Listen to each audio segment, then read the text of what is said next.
Hello. How is it going, people? Hello. Welcome to the stream. Hope everyone's doing great. Hope everyone's had fantastic Tuesday. Hope everyone's feeling great. And today it is all kicking off, basically, because there are lots of rumors which basically have made today's style in the way it is. Is really the second bid for Mikel Merino actually rejected, or there will still be talks about a bid that's actually gonna take place? And it's gonna get accepted. News about Edu Nketiah has come out, the fact that he doesn't want to take a pay cut. So that move actually, and I kid you not, could be in doubt. And that is a big worry for me. The deal for Edu Nketiah moving to Nottingham Forest actually might be in doubt, especially given the fact that Edu Nketiah, Nottingham Forest is also interested in Santiago Jimenez, who they also have bid for the same amount. So it's all very questionable how it is going to go. And on top of that, Ramsdale, that deal actually could happen, but also might not happen. But in the midst of things, Arsenal allegedly have agreed personal terms with a goalkeeper that's gonna be the backup for Aaron Ramsdale. So that is going actually in that instance good, if you will. That's another player technically we don't need, but we actually might sign. So it's not looking that. It's looking good, but it's not looking great. I'm not gonna lie. But yeah. Before we get into this, if you're new on here, of course, smash a thumbs up, smash that like, subscribe if you're new around here, and of course, get active in the chat, comment, talk, do everything, discuss, all that good stuff. And if you're watching this on playback, don't forget, of course, to comment your thoughts. Big up Nick in the chat, big up. And as I said, we're not gonna drag this too long, we're gonna dig straight into it, and we're gonna kick things off with Aaron Ramsdale.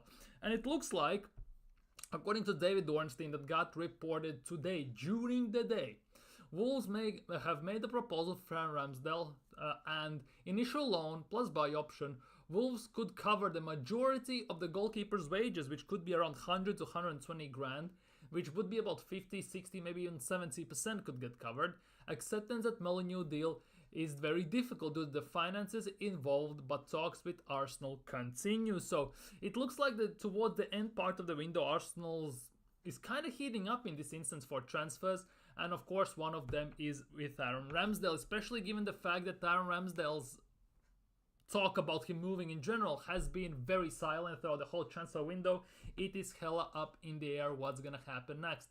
And basically this all comes together with the fact that Wolves are planning to spend only 20 million of the 94 million they have banked this season, this summer transfer window from Pedro Neto and Max Gilman sales. That is according to Telefootball, as the club continue to safeguard their financial position. Basically, they're trying to cover themselves for FFP, PSR, and all that stuff.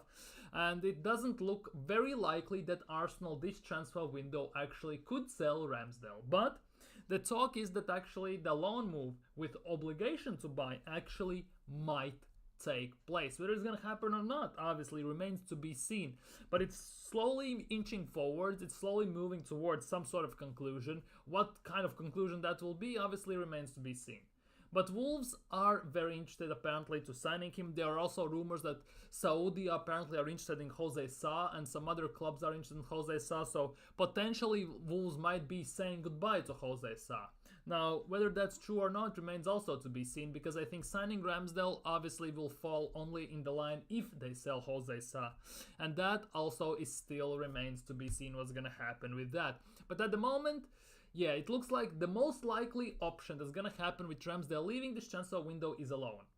And it looks like Wolves might be at the moment in number one spot to taking him. Whether it's gonna be an option or obligation to buy remains to be seen.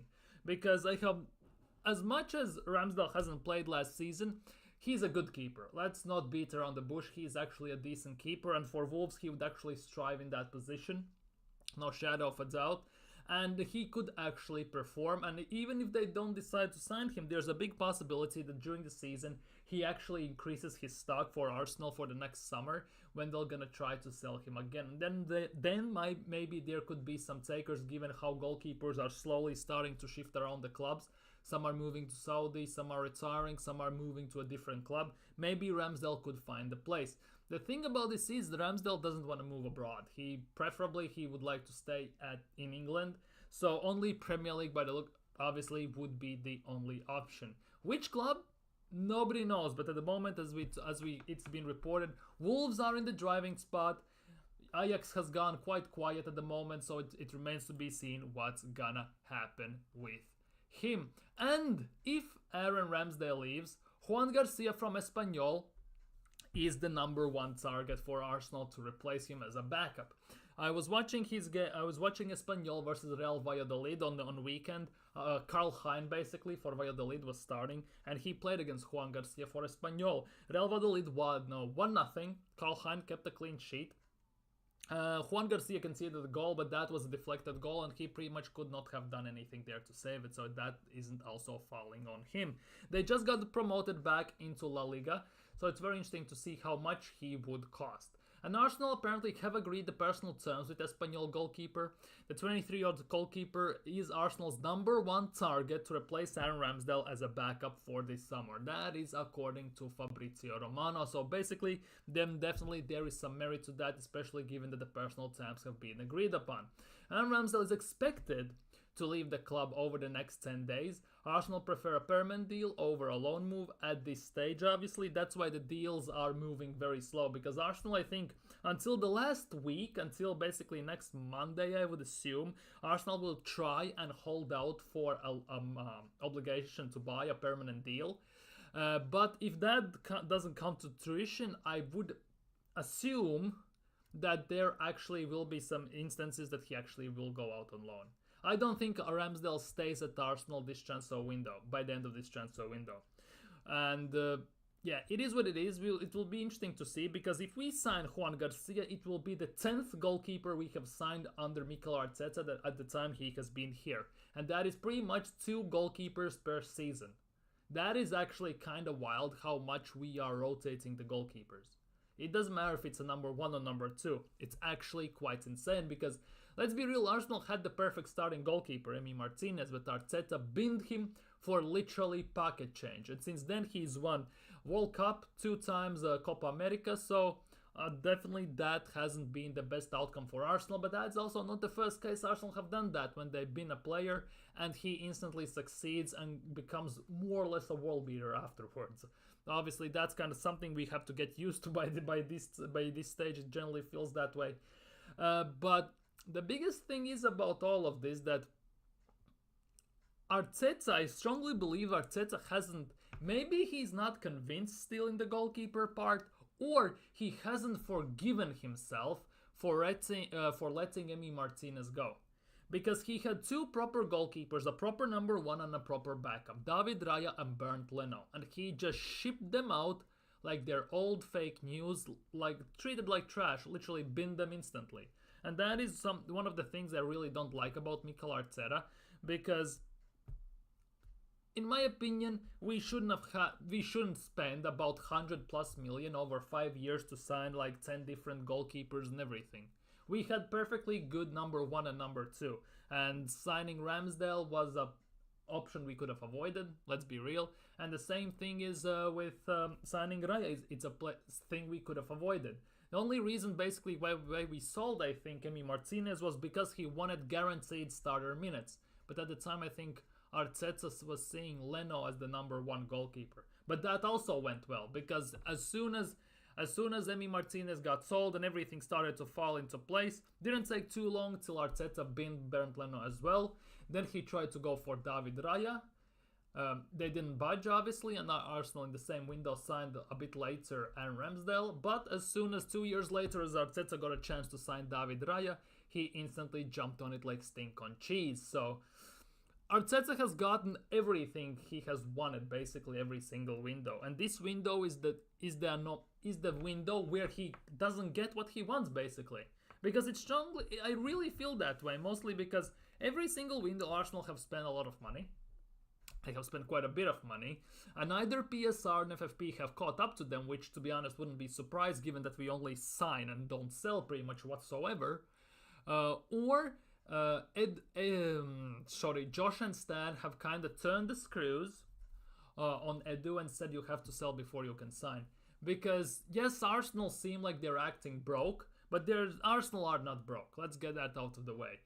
Arsenal are acting like they're broke, mostly because I think Stan and Josh have set Edu an ultimatum that he needs to show that he can do his job. Because so far, he's been below average on signing players and selling them. And I think they want to see some ROI, return on their investment, and they want to see him doing his job. Because if this keeps up, I strongly believe that Edu might not be at Arsenal for far too long as well. Because if by the end of this window, Edu Nketiah, Reece Nelson, and even Aaron Ramsdale are still here, it's all on Edu. And I don't see a way he stays at Arsenal if this keeps happening every single transfer window. Because he has been given 700 million. And since he cannot sell, at some point the jig will be up for him. The jig is up, as they say, and I think this window is the first inkling of that from Stan and Josh to Edu. I strongly believe that. Because it cannot keep that way. Because business cannot run only on losses. They need to see some profits as well at the end of the day. And obviously they are businessmen, so what can you do? Edu Nketiah, obviously Nottingham Forest have sent bids for both Santiago Jimenez and Edu Nketiah. Obviously, yesterday we talked about the fact that Arsenal have rejected the first bid for Edu Nketiah for 25 million, including add-ons, which, not gonna lie, rough the feathers in a very bad direction on quite a bit of Arsenal fans, because I think many Arsenal fans are finally starting to wake up to certain facts about Arsenal, and they also start to see that players are not good enough, and one of them obviously is Edu Nketiah. And the issue is Arsenal have rejected, in my opinion, perfectly 2 good bids for Edu Nketiah now. And the question is, will Nottingham Forest come back with another bid? Because they more or less have bid similar amounts for both players. Apparently Feyenoord want about 30 million euros, 32 million euros, which comes around to be about 27 to 29 million pounds, which is legitimately almost the same they paid for Edu Nketiah. And now, today, multiple reports came out with a statement about Edu Nketiah, where is it, with the fact that Edu Nketiah is not willing to take a pay cut from his 120 grand per week wage to move to Nottingham Forest. I don't think he's on 120 grand, I think he's on 100, but let's leave it as per sake of an argument. But Forest, if they want to sign him, will have to make Edu Nketiah, the highest paid player at the club. Which, to be honest, what they would get for that investment in Edu Nketiah for about 30 million pounds doesn't seem worth it, especially for a club like Nottingham Forest, and I think that would be a very big waste of money as well for them to pay 120 grand a week for a player who more or less in many instances could be surplus to requirements in front of goal, even for Nottingham Forest. I think Edu Nketiah can play very well for Nottingham Forest, but at the same time, I don't think he can do as good as people maybe imagine. Because Arsenal fans definitely don't see him scoring, and I just want to see I just want to know what other people see in him. And while we are here, by the way, let's go to Nottingham Forest and let's see how much the highest player is earning. The highest player who is the biggest salary at Nottingham Forest. Any guesses? Just out of curiosity, in the chat while I'm going for this. Any guesses in the chat which is the highest salary at Nottingham Forest and how much? In my opinion, that would be about 75 grand and could be Morgan Gibbs-White. That is my expectation. It's not. Morgan Gibbs-White is on 80. You will probably not see the names. I will just read them out. Morgan Gibbs-White is on 80, apparently. Callum Hudson-Odoi is on 80. Chris Wood is on 80, who in my opinion is much better than Edu Nketiah. So I can see this argument. Yvonne is on 50, which seems also a bit low, but it is what it is. Which stands to a reason, and I don't see reason why Nottingham Forest would put Edu Nketiah on the same wages he is at the moment if, for example, Chris Wood is on 80 grand. Chris Wood has proven himself. He scores goals every single season, countless goals to be honest as well compared to Edu Nketiah. And I don't see that. I don't see Nketiah earning more than Chris Wood. But if they want to sign him, they will have to do that. Nikola Milenkovic apparently is the highest player. They signed him this summer. He's a center back. If I'm not mistaken, they signed him from Fiorentina, right? So I think it's the play. I think that is the player in question. So he's on the highest. He still earns less than Edu Nketiah, to be honest. So definitely, if they signed him, he would become Nottingham Forest's highest earning player. And I don't think Nottingham Forest are willing to do that. I don't see a world where Nottingham Forest would make Edu Nketiah the highest paid player. Which again leads to the fact that there's a big chance that this deal, even if Arsenal accept the terms, could fall out only because of Edu Nketiah not accepting the pay cut, and he would actually stay at Arsenal. And that is something every single Arsenal fan at the moment is dreading like no tomorrow, and no one wants to see that. Let's be freaking real. And my camera went out of focus. What the hell is this? Give me a sec. Now we're good. Anyways, we're gonna swiftly move on. We're swiftly gonna move on from Edu Nketiah to Mikel Merino. This is news that came out from some random ITK. I have no idea who that is, and that sent Arsenal fan base into massive frenzy. Everyone went ballistically nuts. Arsenal's 30 million plus 5 million bid for Mikel Merino has been rejected by Real Sociedad. The Spanish club have set Merino's price at over 40 million euros. That is according to whatever that is, Deportes, coyg, whatever that is basically. And I don't see that as true, although there could be some truth into it, as they say. These ITKs are wild. Then after a bit on, Eduardo Hand, who is very unreliable, let's be real, quote-tweeted basically the same tweet saying the same thing. A bit later on, this was a banter tweet, let's be real, a bit later on, this is what Real Sociedad's president, to Mundo Deportivo, said he has, it was reported that he has flown to London to reach a definitive agreement with Arsenal for the transfer of Mikel Merino. Sociedad's intention is to reach an agreement for about 40 million euros between the fixed fee and add-ons, and that is coming now already from a bigger source, which is Mundo Deportivo, which you have to now take with some actual truth, to be honest. You have to take this with some actual merit now, and this is now starting to get pretty darn ugly. This is now starting to get pretty darn ugly. If it's true Sociedad is good at keeping their big boys, they are. Let's be real, they are. Only reason basically why they have to sell, well, they don't have to sell, they are open to selling him is because Merino didn't want to renew his contract. Obviously that still can change. They have kept Zubimendi now. He's on a bare contract, bigger release clauses, which are mandatory in La Liga, by the way, which means if, let's just say, Merino signs a new deal, he would be on about 60 million or 65 million release clauses. And that instantly would just go it all down the Swanee, which now raises the big question. What is happening? And I don't think per se, sorry, that Real Sociedad are good at keeping their big boys. I think more it's the incompetence on Arsenal's side. Mostly because Zubimendi said he wants to stay in Spain. He stayed in Spain. Let's get that out of the way. Atletico Madrid came to Sociedad, slapped money on the table and took Lenormand, one of their best center back, one of their main stars in that team, together with Zubimendi, Oyarzabal. Those were the three biggest names, in my opinion, at the moment at Real Sociedad. You might add Ramiro as well, or maybe someone else, but at the moment I think those were the three biggest stars there.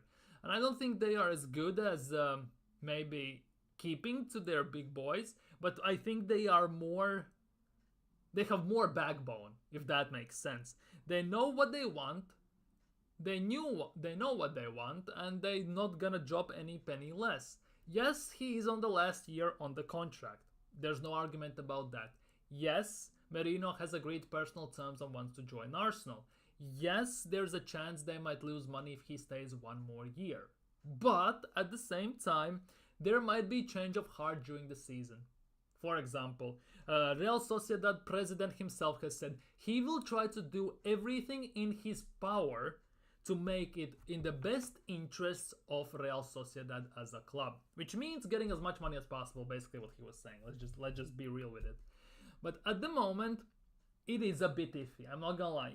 He has flown to London and everything to try and discuss this thing to see what's gonna happen, especially now that Edu is in England. He's not in Spain anymore. He was in Malaga. He's not there anymore.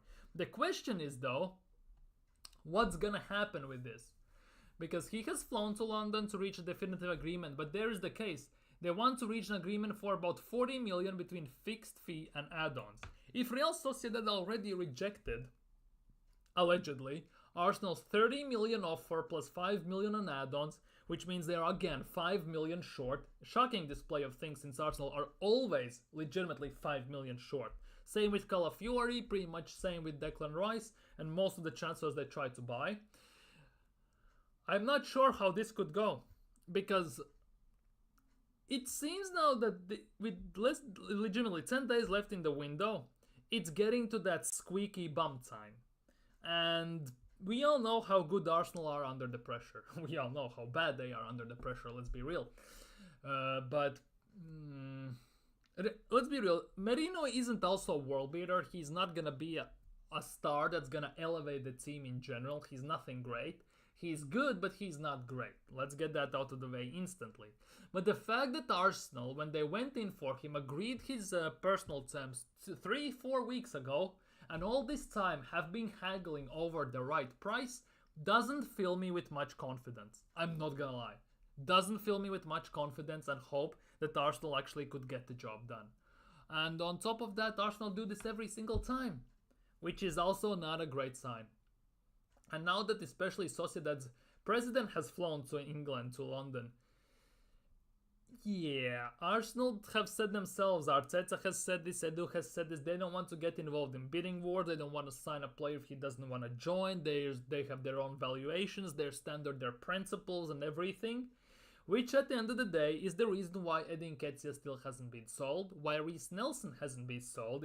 Let's be real, the wages are one of the biggest reasons why they haven't been sold, but in general, one of the biggest reasons why they rejected Marseille offer, why they rejected first Nottingham Forest offer for Edu Nketiah, and everything.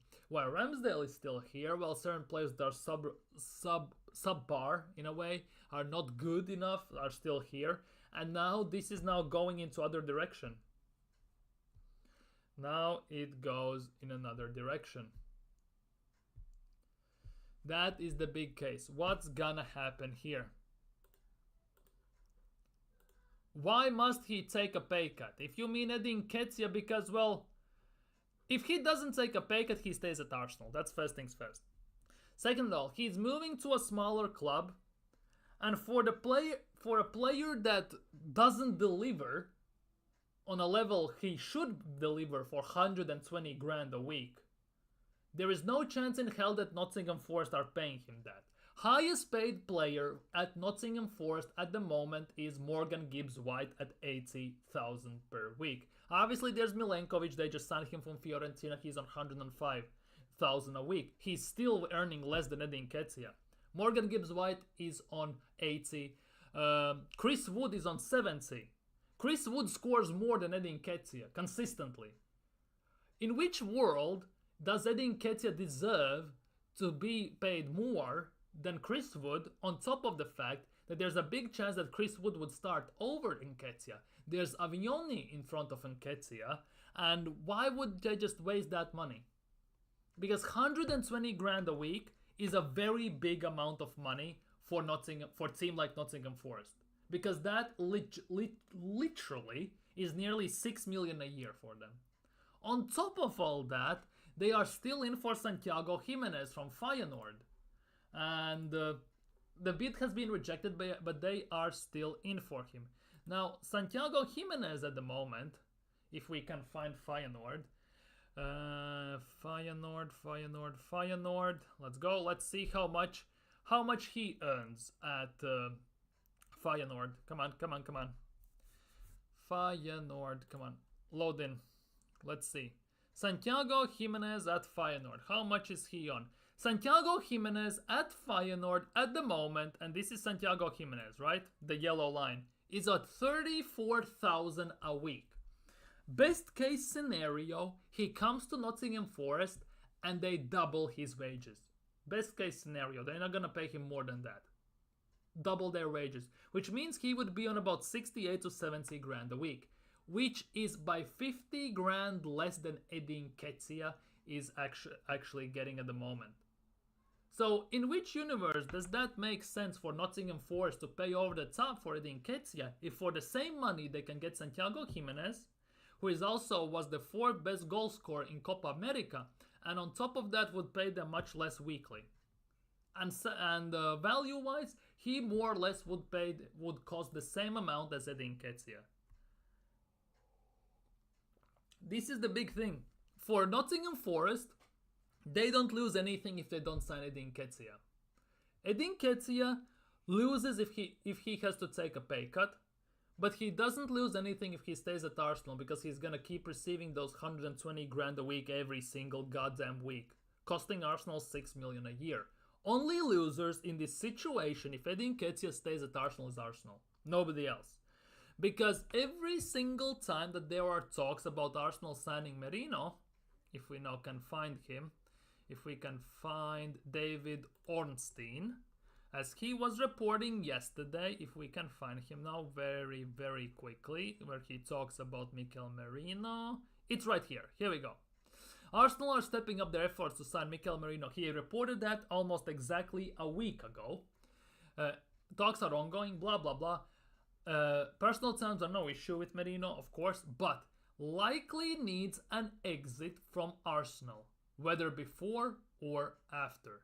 And the fact that these two things have come up more or less at the same time, that Eddie is about our link with Nottingham Forest, there's bids rejected, and Arsenal are closer to signing Merino, could indicate the fact that selling Edu Nketiah would kind of cover the money we are gonna pay for Mikel Merino. The thing is though, if we don't sell Edu Nketiah, where does that leave Merino? Because there are numerous rumors today flying around that Arsenal, not Arsenal,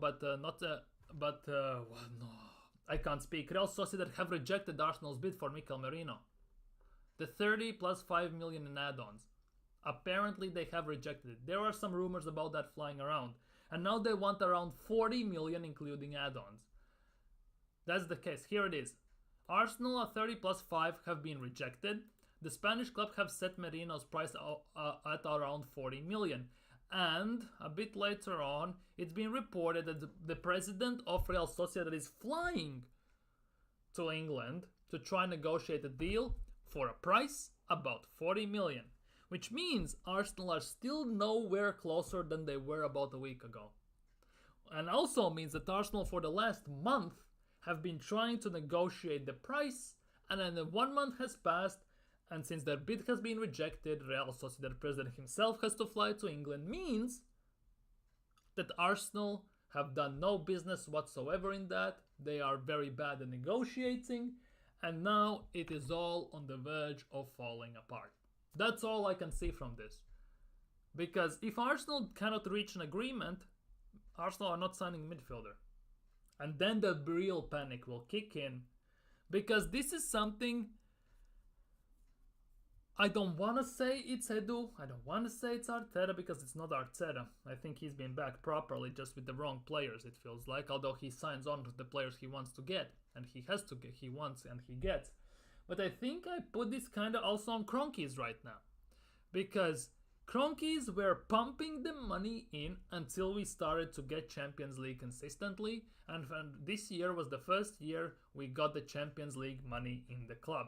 And let's be real, our club more or less is set up to finish top 4 for the next 4 or 5 years if we don't lose any of our main guys. Let's be real. If we don't lose.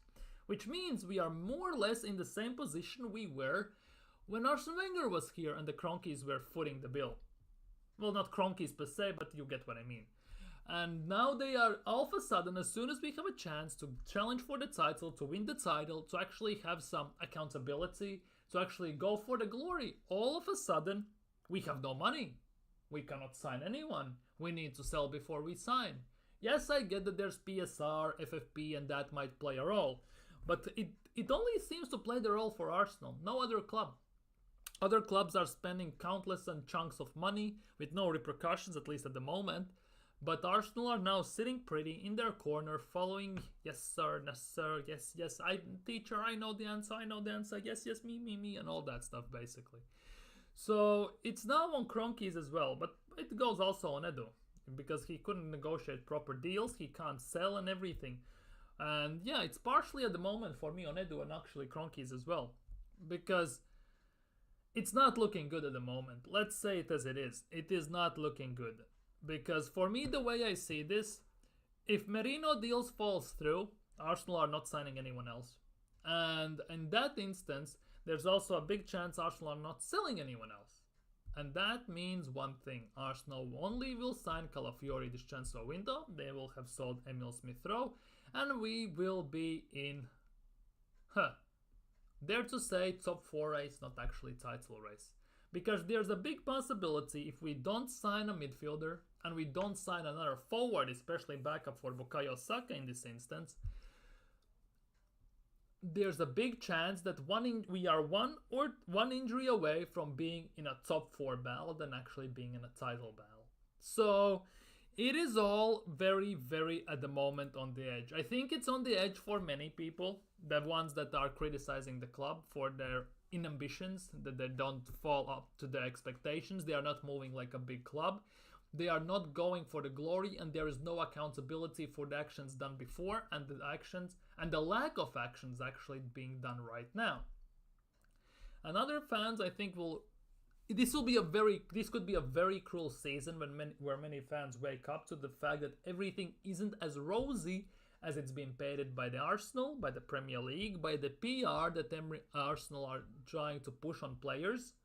So it will be very interesting to see how that goes.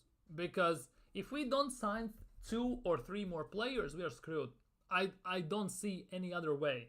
Because to go through another season for about 65 games or so without getting any injuries, more or less, like we did last season, I don't see it. I legitimately don't see it. Our players are so overplayed already that we are one unlucky, in a way, bounce even away. One unlucky ankle twist away from having a long-term injury to one of our main guys and our season being pretty much over. Because Timber got injured last season, being alone on the pitch without nobody around him. And that can happen to anyone at the moment. Let's be real, a freak injuries like that can happen to anyone. And the way Saka gets yeeted all around the pitch with flying tackles and everyone by all the defenders and everyone on the pitch from the opposing side, in a way, it's just a matter of time until something happens. Something snaps. It's just a matter of time. I generally believe it's just a matter of time. Because you cannot get generally hit by a hammer for about 2 years straight and not show any consequences for that. At some point, something has to give, and it's not going to be great. We don't know what's going to happen if Odegaard gets injured, because that's a possibility. Rice gets injured, that will be very nuts, especially if Partey is going to get injured at the same time. What happens if Saliba gets injured? What happens if we sell Ramsdale, for example, right? And Raya gets injured, and we sign that Juan Garcia guy. Or we didn't even sign him. We have to play Setford or recall Karl Hein from loan, from Valladolid to play in goal. What's gonna happen then? We legitimately are one injury away from everything falling apart. Not to mention if 2 injuries happen to one of our main guys. Because last season, it was the best chance for us to win the league in the recent years. And in the last 2 years we challenged for the title. Last year was the year. Because they didn't have Kevin De Bruyne for nearly half a year. Erling Haaland was out for 2-3 months, and they still managed to score more goals than us. Yes, we conceded 5 less, it balanced each other out, but they still scored more. And only reason why we lost the title, pretty much, was Mikel Arteta, his innovative thinking when he decided to switch tactics unnecessarily for one random game, and when we went 1-7 also in December, drawing to 10-man Fulham at home in early stages of the season. It's basically, at the end of the day, falls all out on our own players. We couldn't finish our dinner. That's why everyone's screaming we need a striker. Well, at least everyone that can see that we need a striker. because I still see half of our fan base screaming that we don't need a striker. I see people saying we share the goals around. Why do we need a striker? We just broke goal scoring records for Arsenal. Yeah, but it means nothing if you don't win anything. You don't get trophies for breaking goal scoring records, having the best defense in the league and stuff like that. You get trophies by winning something. And at the moment, the matter of fact is that Arsenal have won fuck all. Let's be real. Arsenal have done nothing. Oh, but we have to wait till Pep leaves. And what? By the time Pep leaves, even it's by the end of this year or next year or whatever, other teams will catch up to us. And then what's gonna be the excuse? Oh, but we don't have the right players. Oh, but somebody got injured. Oh, but the transfer window wasn't good enough. And every single time when we're gonna come up short, there will be excuses for almost every single person that, I don't know why, but they're gonna try and see it that way. And it's really pissing me off, I'm not gonna lie. Because it feels like half of the fan base is asleep. They are in a Narnia, in their dream world. They're dreaming about unicorns, rainbows, and all that stuff, and think that everything's fine with Arsenal. No, it's not. Let's be real. No, it's not. Because how can people sit there with their straight face and say that asking 35 million for Edu Nketiah is justifiable? In which world is that justifiable? Not on top of the fact that he's on 120 grand a week. In which world, for Arsenal, being one of the biggest clubs in the world, third biggest club in the country, it is justifiable to try and sign a Mikel Merino for a month, Calafiori for a month and a half, and on top of that not get rid of the deadwood in the meantime? Why cannot we do multiple things at once? Why we have to do one deal at a time? And by the fact, all the deadwood is still here. All the deadwood is still here. Nketiah is here, Reece Nelson is here, Zinchenko is here, Fabio Vieira is here. We can go on and on and on. Because we are in the same spot at the moment we were about 7 years ago under Arsene Wenger. We are challenging for the top 4. Well, we are in top 4 basically. If we get lucky, we challenge for the title, which we have done for the last 2 years. But at least under Arsene Wenger, who by the way had a much worse team than Arteta has now, with much less money spent, he was winning at least FA Cups, he was winning a something. Arteta has won nothing. Only thing he has won is FA Cup in the first year. Good job. Okay, cool. But the matter of fact is, he won it with Unai Emery's squad. He won it with a toxic squad, as many people like to point out. He played completely different tactics he is playing right now. He played type of tactics that had beaten Pep Guardiola before. That's the case, because he played similar to Conte and hit them on counter like Jose Mourinho tend to do many times in the olden days. And that's how he won it. That's how he got past Chelsea. That's how he got past Manchester City. But since then, he has done none of that. He has completely changed tactics. Now we play pretty much point per point by 95% or so like Pep Guardiola. And now we're wondering why we cannot win anything. How can you outdo Mr. Miyagi in karate? How? Well, tell me how you can outdo the master. In which world? Because Pep has taught Arteta everything Arteta knows. But Pep hasn't taught Arteta everything Pep himself knows. And that is the biggest case. He sees 2-3 years ahead already. You think it's coincidence he decided to sell Zinchenko and Gabriel Jesus to us? He already then saw they were not good enough. Already. Why he was playing Sterling at center forward instead of Jesus? Well, he was playing Mahrez instead of Jesus at center forward.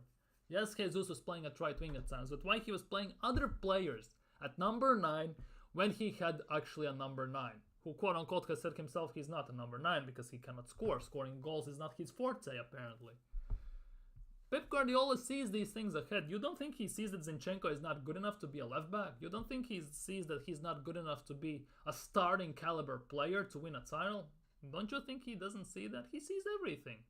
It's not a coincidence that he decided to sell to Mikel Arteta just because they're good friends. Okay, cool. But he knew that with those players, at some point, we will see the same thing, that they are not the ones to get us over the line. Oh, but Zinchenko is leader in the dressing room. Okay, so what? We need winners in the team, proven winners, with attitude, with personalities. Oh, but we cannot sign personalities. Mikel Arteta doesn't like personalities, apparently. That's why we are not signing Ivan Toney. They met with Mikel Arteta. Arteta didn't like his personality. Oh, we can't sign Ivan Toney. Didn't like Guendouzi.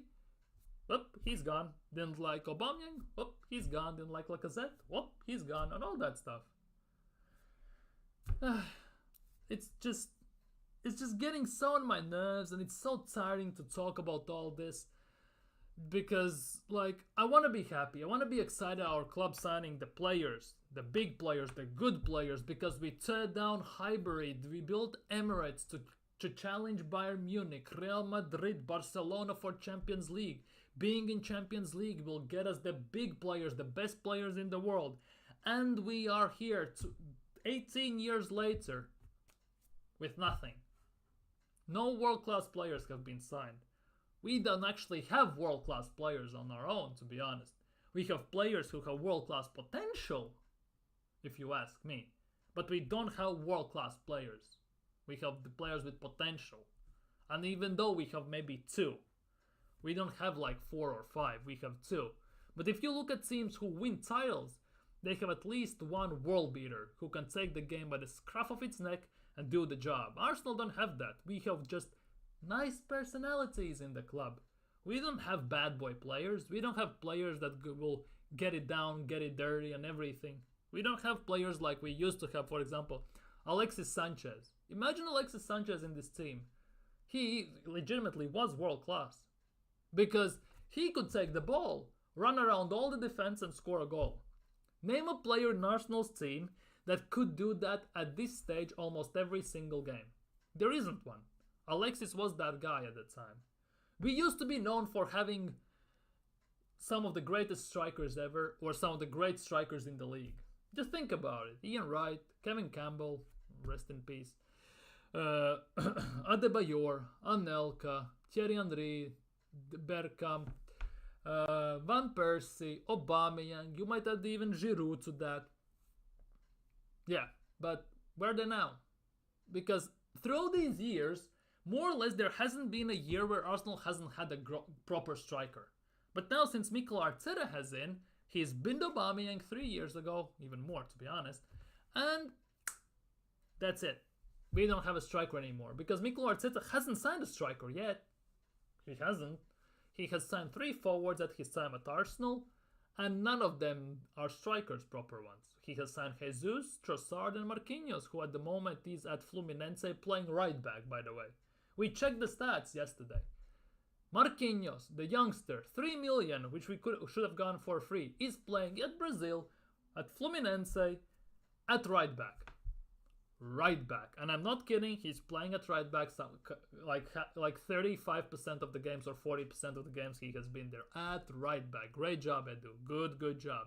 And if you say why Havertz isn't there, because Mikel Arteta has said himself he signed Kai Havertz to be a midfielder. So at the end of the day, where's our striker? It's been 3.5 years. Where's our striker? Still waiting.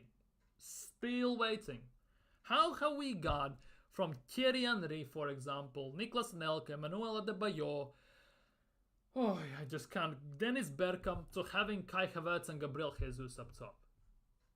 How have we gone from that to this? In which world does that make sense? Since Vieira left Arsenal, how long did it took us to sign a proper number 6? 10 years.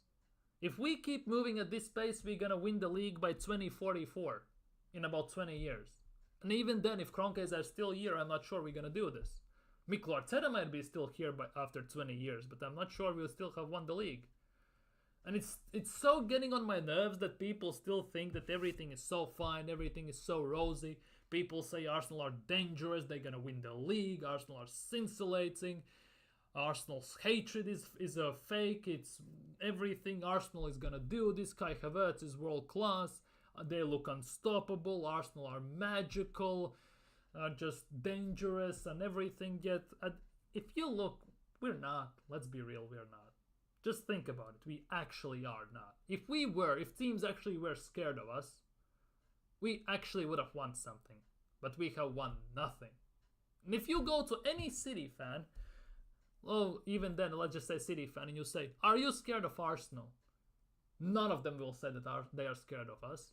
Go to Champions League, Bayern Munich, Real Madrid, Barcelona, pick a big team. Are they scared of Arsenal? They will laugh in your face and shut the door in your face.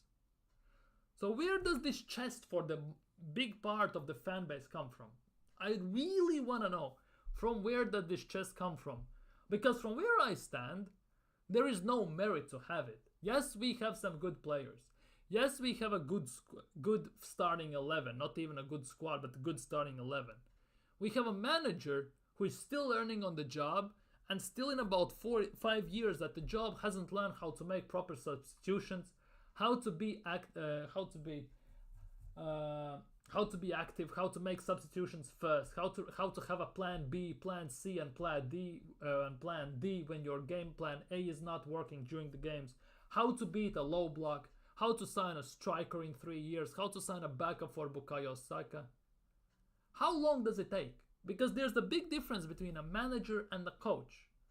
Arteta is a good one of them. He's not good at both. And that is a big issue. Because the best managers are also the best coaches. Those are one guy. Not two, not three, not four. And basically how I see this is that Mikel Arteta is our almost there guy.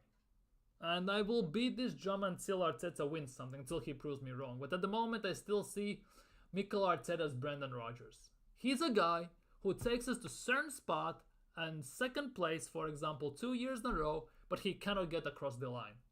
And what Liverpool did then? Bin him off, signed Jurgen Klopp. A few years later, they're winning Champions League, they're winning Premier League, they're winning cups. And I think Arsenal might, at some point, very, very soon, will have to do the same. On top of that, Arsenal are playing against Unai Emery this Saturday, who has had our number most of the times Arteta has met him. And I talk about Europa League, I talk about Premier League.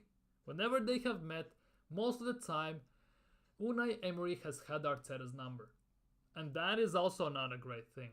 Because the way Aston Villa have done business this transfer window, they are a team that should be talked about scintillating, dangerous. They have had more or less about 9 out of 10 window, I would say. Arsenal have had 2 out of 10 window. Legitimately, there's no other way to say this. Arsenal has had a shocking window at the moment. Only way to save this is by selling 3 players and signing 3 players. Do you think our Edu can basically make deals for 6 players in 10 days? I have no belief in that. Unless in one day we sign about 55 players.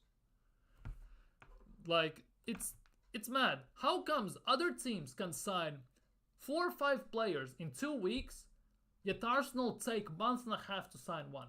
Like, where does it make sense? Because we went for Merino because it was an easy deal to do, as it was said by the club. Easy deal. Easy deal. 1 month later, still bids rejected, barely a bid put in, and Real Sociedad's president is flying to the UK to try and negotiate a deal for more money than actually was reported on. Big up, oh, Dr. Mangucci de Triga, AJ in the chat. Arteta must go if he can't win a trophy this season. And that is straight facts. He must go. Because how much money can you pump into him? At some point, when do you say enough is enough? When he's gonna get held accountable?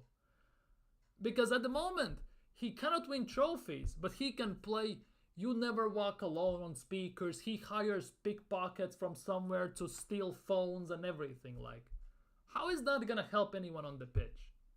Like, come on, let's be real. At the moment, we are looking like a laughing stock in a way as well, because all of that. Because all of this will become such memes, especially if we lose certain games, if we don't win anything. Arteta needs to deliver this season. There's no question about it. Premier League, Champions League, or Carabao Cup and FA Cup and challenge for the league. Or get at least win one of the cups, get to the final in the other and challenge the league at worst. And even then I would sack him. Because 5.5 years at job, 700 plus million spent, and having pretty much nothing to show for it, it's not acceptable, let's be real. Other big teams change managers like socks pretty much. You don't win a title in 2 years, you're gone, next one in, we move, we start again. And it doesn't mean you have to start from ground zero, from nothing. You already have pieces there. Back the manager for 2 seasons, give him the money, sign the players he needs to make his team work and everything, and we go on. Because I strongly believe that if Emery actually had the backing that Mikel Arteta has had over the years in those even 600, even 500 million, I'm not asking even 700, I'm asking just 500 million, 100% he would have won us trophies. Europa League, Cups, FA Cup, Carabao Cup, 100% he would have won us that. Because when Emery was here, he wanted Fabinho, he wanted Zaha in his prime, he wanted, what else he wanted? He wanted someone else, I forgot. He wanted someone else, another big name. But instead they just gave him Pepe, who we paid 6 years or 5 years in installments. And that went well. Like, what are we doing here? Like, legitimately, what are Arsenal doing here? It's basically do or die summer and do or die season for Arsenal, Edu and Arteta. Because unless they win something, unless we sign the right players in this window, even in January, Edu has to go and Arteta has to go. There's no other way to put it. Let's be real about this. Anyways, other things to talk about here. Here we go. Man City. I just saved this tweet just so I have something extra to talk about. Manchester City have drawn up a shortlist of striker targets and they are actively working on at least one. How much you wanna bet that in few days you will see Manchester City putting in a bid for a certain player? And how much you wanna bet that there's also a big chance that Man City will sign a striker before Arsenal reveal if they sign Mikel Merino as an Arsenal player? How much you wanna bet? Because the way we are moving, I wouldn't put past us. I wouldn't put that past us. Other teams move, it feels like speed of light when they do transfers. Arsenal move in snail's pace. They just lost Alvarez. They're gonna sign someone very quickly. 100%. Very quickly. It will legit take them 1 week and they will have a striker in. 100%. There's no shadow of a doubt, man. Because they are a proper club that is run properly with proper management and proper players. Yeah, 115 charges, whatever. Shove it up where the sun doesn't shine. But it takes to do it that they got here. And it's even haven't been proven if it's true or not, by the way. Yes, it smells fishy, let's be real. Where there's smoke, there should be some fire. But at the end of the way, until the final hearing and the judge hits the hammer, nothing is said. Let's be real. Lauren, one of players' ex-legends, has spoken on Arsenal and Bukayo Saka specifically. You play so many competitions this season, so you need maybe another player so that Saka can have some rest. It would be good to have another player there. The competitiveness is great, but it's also about giving him some rest. How comes every single person in the world for the last 2-3 years can see that Saka needs a backup? How comes everyone can see it? Yet Arsenal don't do anything about it. Because this is how I see Arsenal. If it makes sense, Arsenal won't do it. They always do the bare minimum to keep certain part of fan base happy, and that's about it. So they just leave that room extra so they can do the next transfer window, maybe take one step in that small space they are left from previous year, so it looks like they're doing something, but they actually are not. They're generally not doing something, because by the time we bridge this gap, another gap opens. And we start this over and over and over and over again. It's a never-ending circle. But yeah, how comes everyone in the world can see that Arsenal need a backup for Saka, needs a number 8, needs a backup for Odegaard, needs a striker, yet Arsenal are doing literally nothing about it for the last 2-3 years? How come? How come? Let me know. How come they are not doing anything about it? Now, we already talked about Wolves. Arsenal are still asking for permanent offers for Ramsdale at this time, so nothing close with Wolves. Wolves would prefer a loan deal. We'll talk about that. I think that if there's a 1 week left in the transfer window and Ramsdale hasn't been sold on a permanent deal, I think Arsenal will loan him out and Arsenal will try and get Juan Garcia in somehow. But it is what it is. Here it is. Here it is what Real Sociedad's president had to say about Mikel Merino. Real Sociedad president Joaquin Aperibay on Arsenal's target. Merino was clear that he didn't want to say he was renewing his contract and then leave. It wasn't a surprise to us. Unfortunately, one of the teams we didn't want to show up showed up. In this instance, it's Arsenal, because whenever a bigger team comes calling, when they can offer something you cannot, more often than not, the player moves away. And I guarantee you, if Arsenal don't win this season and or next season, nothing again, Saliba will end up at Real Madrid. They're already sniffing around him.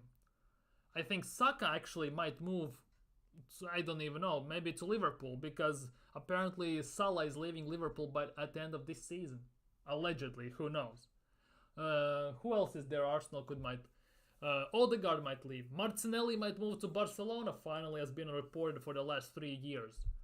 Everyone could leave, without shadow of a doubt. And I wouldn't be surprised if Arteta gets sacked, he goes to another club, and some of the players that are here at Arsenal, maybe not the best ones if he goes to a smaller team, but some of them will go with Mikel Arteta to that team. I wouldn't be surprised, by the way. Anyways, we will talk to Arsenal and defend the interest of La Real. When we consider that the offer is good, we will say yes. We know what Merino's wishes are, so we decided that he should not be called up for the game against Rayo Vallecano on Sunday. Yes, Mikel Merino wasn't called up to Real Sociedad's game against Rayo Vallecano. Now, personally, I didn't watch the game because I didn't have time. So let's have a look-see, Lou. How? That's a weird word, I shouldn't have said that on stream, my bad. Let's have a look, how did they do? Where is... Yeah, Real Sociedad lost 2-1 against Rayo Vallecano. Real Sociedad lost to Rayo Vallecano. To be honest, Rayo Vallecano has a bit of a soft spot in my heart in La Liga. It's one of those teams, I'm not gonna lie, but it is what it is. So, the best interests in heart. And the best interests in heart are right about here. Where was it? It was talked about. I think I missed it already. Yeah, I missed it already. The president has flown to England, by the way. That was the best things at heart. Now, according to John Cross from The Mirror, that is one of the last news for today. One of the last, there are about 4 or 5 still to go through. If Arsenal do a late deal, then it's likely to be a wide player to offer competition and backup for Saka. Well, no shit, Sherlock. There has been a noise around Sané, Gnabry, or even Rafinha or Chiesa. Could a winger suddenly be an option? Very sorry, it's late, it's 11 p.m. We have an option with a new view to a permanent deal. Arsenal took pride in getting early business done last year, and Merino is set to come in. He is apparently set to come in, yet the deal is nowhere close to being done, so how can it be set to come in?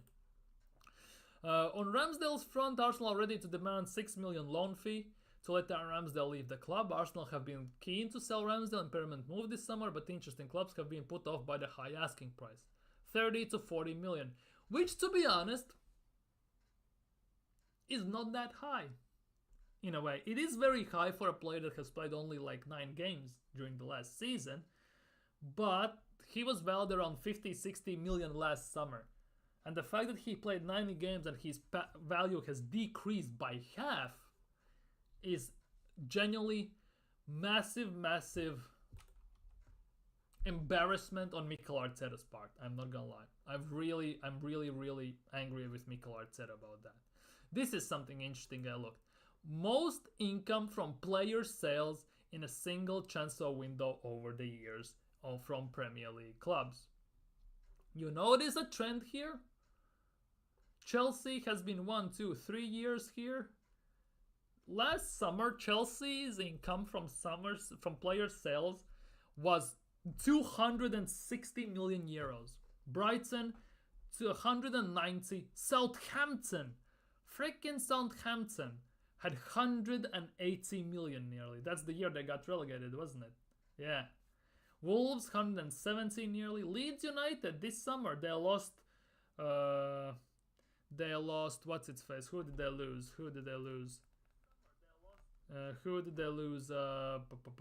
Somerville, Rata. They're losing all their best players. No, my mic is fine. My mic is fine.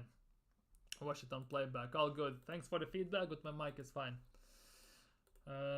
West Ham last summer. Man City 2 summers ago. That was the summer we signed Jesus, was it? 22-23 and 23-24. Yeah. Signed Jesus and Zinchenko. We paid what? 45 and 35. That's what? 80 million. So we paid half of Man City's outgoings 2 years ago. That is how nice it was. Lol. Chelsea, of course, and Liverpool. So Arsenal obviously are nowhere near and never gonna be by the looks of things. This is a weird one by The Athletic. Arsenal would like to add a homegrown third choice goalkeeper this transfer window. And Ramsdale's situation is not related to this. Oh, there we go. Another goalkeeper. 11th goalkeeper since Arteta has been here. Here we go. Ay, Dios mío, my heart is so sore about all of this. Anyways, and this one I put in just for reference. Just for the reference. Ipswich Town and Chelsea are set to agree an obligation to buy clause for Armando Broja included a loan deal. It will be close to 30 million fee and be activated if Ipswich avoid relegation and will continue in Premier League. Here we go, coming soon. So, Armando Broja, Edu Nketiah, 2 dead strikers. Let's get it real. One is Albanian, plays for Chelsea. One is English, plays for Arsenal. If he was English, I kid you not, if Armando Broja was English and he was at Chelsea, he would get sold for 40 to 45 million. If Nketiah was at Chelsea, he would get sold from 35 to 40 million without shadow of a doubt. Do I have any belief that Arsenal will get 30 million for Edu Nketiah at the moment? None whatsoever. Unless Edu somehow does his juju dance and something happens. Or maybe grills something on the barbecue. Otherwise, I don't see it happening whatsoever. Now, what else is here? Arsenal's new number 1 target revealed. Who would wanna guess that it's Mikel Merino? Okay, I'm just laughing here. Wait. Arsenal's new number 1 target revealed. Arsenal will move for established senior goalkeeper if Ramsdale. What? They were saying we're gonna get Juan Garcia. They don't know what they're talking about, these ITKs and all that crap. Arsenal could sell Nketiah and Ramsdale to make one key signing. Yeah, they could, but if will they, that's a completely different story. Arsenal, Nottingham Forest keen to get even though we reject the first bid. No chance whatsoever at the moment. Put in a bid that Arsenal want 30 to 35 million, then we can see. Because then it's gonna show what is what. But again, the fact that, for example, Forest put in the 30 to 35 million, Arsenal agreed the fee, means legitimately nothing if Edu Nketiah doesn't agree to sign for them. So, unless Arsenal is gonna pay off his 3 years, which is about 16 million pounds, there's a big chance also he might not move. So we are screwed either way, unless he accepts the pay cut. So, that is going well as well. But anyways,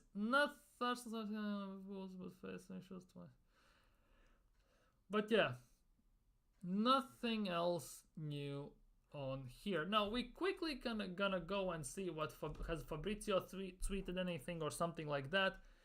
Now here's Ugarte. Conor Gallagher has landed in Madrid. Good luck to him. PFA Premier League Team of the Year voted by players: David Raya, Saliba, Gabriel Magalhaes, Rice, Odegaard. Wow! We actually somehow sneaked in 5 out of 11 potential players we can sneak in this team. That is actually wild. Attack is understandable. Watkins, Foden, Haaland. I have no arguments about that. If someone says saga, you can bin yourself. No offense. Rodri, Rice, Odegaard. I can see that. Pretty solid. Again, KDB was injured for half the season, so if he wasn't injured, probably he would be in this stock. But how we have sneaked in Raya, Saliba, Gabriel, Rice, 5 players out of 11, that's actually kind of wild to me. I'm not gonna lie, that's actually kind of wild. Arteta and Edu should be held responsible for this season's performance. Exactly! They should be held responsible. There should be some accountability for all the money they have spent over the 5 years and have all more or less nothing to show for it trophy-wise. Especially if this year it all goes south. Not to mention the fact that this transfer window, arguably the most important transfer window for Mikel Arteta and Edu, to win it all or go home with nothing, with potentially getting sacked, and they have done nothing. Nothing sold, nothing bought. Yeah, you sold Emil Smith-Rowe, you signed Calafiori. Best defense in the league, you signed another defender. Good job. How about a number 8? Because we have nobody there. How about a proper striker to try to rival someone? Man City won the league 2 years ago. What they do next year? They go and sign Haaland. Huh. Why Arsenal don't do that if Arteta copies Pep all the time? How comes there's no backup for Bukayo Saka? How comes none of these issues have been addressed? Not to mention the fact that the bench, half of the bench needs to get sold. Right now. Obviously we cannot do it. But half of this bench is below par players that are overpaid.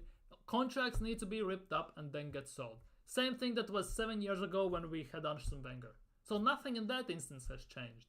Technically, we are top 4 finish. Nothing has changed as well because we did that under Arsene Wenger. So what has really changed here? We have spent more money. That has changed, I guess. Or we have most protected manager in the league. Best looking manager in the league. Best looking defense in the league. We have all of that. Alex Moreno to Nottingham Forest by the looks of things. Palmer wins Young Player of the Year award. We will have to see who wins the rest of them. Here we go. Brocha to Ipswich. That has been confirmed. It doesn't look like nothing regarding Arsenal is gonna happen today anymore. I guess everything falls on tomorrow. Sweeping up the PFA awards. This is last year, 4 players. This year we have 5 players. How comes this is growing? It's actually kind of mad. I'm not gonna lie. But it is what it is at the end of the day. Nothing to say, nothing to do. It looks like Arsenal are not signing anyone, at least today. Will it happen tomorrow? Unlikely, but it remains to be seen. All up to Edu. But anyways, that will be it from me for you today here. If you're new around here, of course, don't forget to subscribe. Smash a thumbs up. Helps the algorithm, everything. If you were live, interacted in the chat, thank you so much. Big up BX Gunner, Nick, RRDM, Dr. Mangucci, Rowan Dixon, and Olamide in the chat. Big up, thank you for chatting. If you're watching this on a playback, of course, don't forget to comment and everything, your thoughts. Take care, stay safe, have a nice evening, and see you all tomorrow.